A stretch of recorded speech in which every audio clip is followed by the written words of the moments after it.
Welcome into the In the Money podcast for Sunday, October 13th. I'm Tom Leach, along with Jim Goodman, Keeneland's Director of Wagering Development, as we take a look at the Sunday card. The late pick four, no stakes race on the Sunday card, is a big day, though, for you, Jim. You run your annual big tournament, and players coming in from all over the country. And for listeners, how can they get involved in something like this, and what do you tell people when they think about jumping into contests? Well, contests are, especially live money contests, are part of the fastest growing segment of horse racing handicapping, because a lot of people enjoy competing against each other. I'll have probably 160 players. They each put up $3,000. You can get in for a lot less. I've got a Saturday contest as we're recording this for $400 with a $250 live bankroll. And basically, you just take your bankroll and you build it into as much as you possibly can, and the person with the most money wins. It's a handicapping and betting strategy contest, and this $3,000 contest had a guy last year that built $2,000 to $30,000. A lot of times it's $15,000 to $18,000, but it's kind of fascinating to see how they play the tournament, how different people strategize. But handicapping tournaments are really a cool way to get into it. You can budget your money better. You know what you're going to spend on the tournament. The NHC Tour is very popular, so to get to NTRA.com, they've got a lot of good information about NHC contests. Well, let's get into the handicapping for our purposes on the late pick four on the Sunday card, and we're going to start in the sixth race. So tell me, we'll just go through race by race and talk about who we like, and then we'll do a pick four. So tell me about the sixth. Yeah, we did build a nice card. Ben Huffman and I talked about it before, but the Sunday contest has the last three contests we've had rain, and last year we had a three-horse field. So this year, with the weather forecast being really nice for Sunday, we put some nice turf races in here. We got a good mix of horses and we got big fields. I did an audible on the sixth race. I had five horses in here, not knowing whether, when I handicapped it, not knowing whether Stillwater Cove was going to scratch out on Friday. She did, and with the race that she ran at Kentucky Downs against Morticia, a little bit me and Alexandra, two of those three came back and finished 1-2 in the Buffalo Trace on Friday. I'm going to single Stillwater Cove and give a really small ticket out. I'm going to give an alternative ticket with the other four horses. It's only $75. With the single, it's only $15 ticket. Stillwater Cove looks to me to be a standout in here. I wasn't sure if she was going to run, but Wesley Ward, Jose Ortiz, they scratched for this spot, and I just think that she maybe not towers over the field, but I think she's going to be a strong favorite. Underneath her, if you play inside the race, I would use the Libby Nose, the horse for Larry Jones and Brereton Jones. Didn't run that well at Kentucky Downs, but got the lead and faded in the stretch, and may love this cut back to 5.5. Tobago, the 6 for Le Peru in Motion. Change of Control, the 7 for Michelle Lovell. And I was going to throw in the 10 Paperclip, Wesley's other horse with Julio Garcia, who happens to be 37% riding for Wesley Ward. So I think I would go deep there in the trifecta, but I really like Stillwater Cove on top, the 5 horse. And off that company line, I would think she would be a really solid favorite. I'm going to try to beat her with a horse that looks like it has really improved since going onto the turf. Big figure jump in the first turf race for Motion on the 6 Tobago, and gets another 16th of a mile. So just the connections and the move up on turf.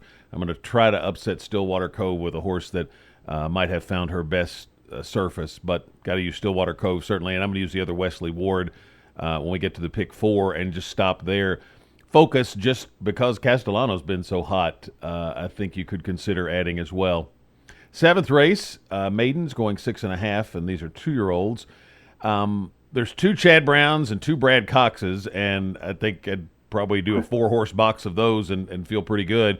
I actually think Brad Cox is going to win this. I kind of think more often than not, when Chad fires with a first-timer, they're on the turf rather than on the dirt. Feels like, anyway. I haven't looked up the numbers on that. But so I'm going to go to Brad Cox and think one of his 2 will get this. Shared Sense shows some sharp works here, and Street Sense, love this track, is the sire. So Shared Sense is my pick on top. Predators, the other Brad Cox, and looks solid as well, and actually gets his go-to rider there. And then the two Chad Browns are Risk Profile, the 3, and Telephone Talker, the 1. So, not surprisingly, I'm just going to try to cover it with those 4 in the pick 4. How about you? You think Kurt might have trouble saying shared scent down the stretch? Yeah, that's a little tricky, isn't it? It's a little tricky, even with you. You're so well trained on putting words together, but shared sense is hard to say. I used the same 4 that you talked about. I went ahead and went 5 deep here with Telephone Talker and Risk Profile. I'm not going to play a pick 4 and throw out Chad Brown and Ortiz and Castellano here. I'm just not going to do it. So I'm going to throw those 2 in there. But I do like Brad in for first time starters. Probably like Predator a little bit better off the works. Really had a nice 47-3 work on October 5th at 4 furlongs, and Giroux takes them out. So I'm going to go those 4. I'm also going to throw in the Asmussen horse. They tried this horse on the turf, did okay at Saratoga, came back at Kentucky Downs, probably didn't like that track. First time on the dirt's a question mark, but Asmussen Santana, 21% turf to dirt. So I'm going to throw that horse into it as well, and might get a price there with Brad and Chad taking all the money. So 5 deep there.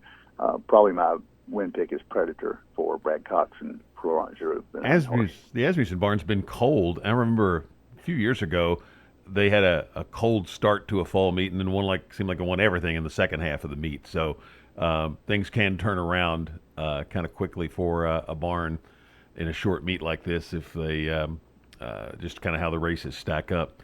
8th race is back on the turf, another 5.5 turf sprint allowance race here. And who did you land on in the 8th? Well, I think Hot Shot Anna, she scratched out on Friday to run in this spot, and if she runs, well, even if she doesn't run, Aiken DeBee is another contender for McLean Robertson. So it's an entry of Hot Shot Anna and Aiken DeBee, the 1 and 1A on top here. Also going to use Rocky Policy for Bob Hess and Castellano, just because of the connections. But I think you can cover this race here. I think the entry is going to be a strong favorite. If you look at Take These Chains for Ben Colebrook, didn't run very well back in May at Churchill. But if you go back to the Santa Anita races and the Churchill race prior to that, this horse was really tough. And I don't know what happened to the mare in the Distaff Turf Mile at Churchill on Derby Day, on Oaks Day. It's been off since then. So hopefully got her back in shape, and she's got a shot at 8-1 morning line. But I'm going to stick with the 1 and the 3 here with Hot Shot Anna being my win pick. I took Rocky Policy just on the couple angles. Castellano's one of them, and the horse is in her best form ever. Certainly Hot Shot Anna's a strong contender. La Dame Blanche, I liked a little bit. She's won here, and if she can get back to the form that she's shown in the past, she's got numbers that are very competitive, just not recently.